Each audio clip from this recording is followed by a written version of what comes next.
ایمان۔ دیکھو مجھے نظر تو نہیں آتا، مگر میرا ایمان ہے کہ اس کمرے میں ریڈیو کی لہریں بھری پڑی ہیں، ٹی وی کی لہریں ناچ رہی ہیں، اور میں ریڈیو پر یا ٹی وی پر اپنی پسند کا سگنل پکڑ سکتا ہوں۔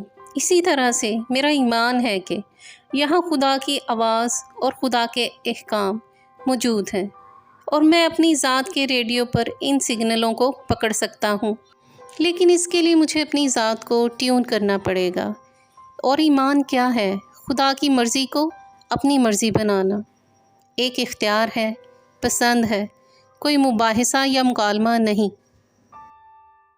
یہ ایک فیصلہ ہے، مباحثہ نہیں۔ یہ ایک کمٹمنٹ ہے، کوئی زبردستی نہیں۔ یہ تمہارے دل کے خزانوں کو بھرتا ہے اور تمہیں مالا مال کرتا رہتا ہے۔ اشفاق احمد بابا صاحبہ۔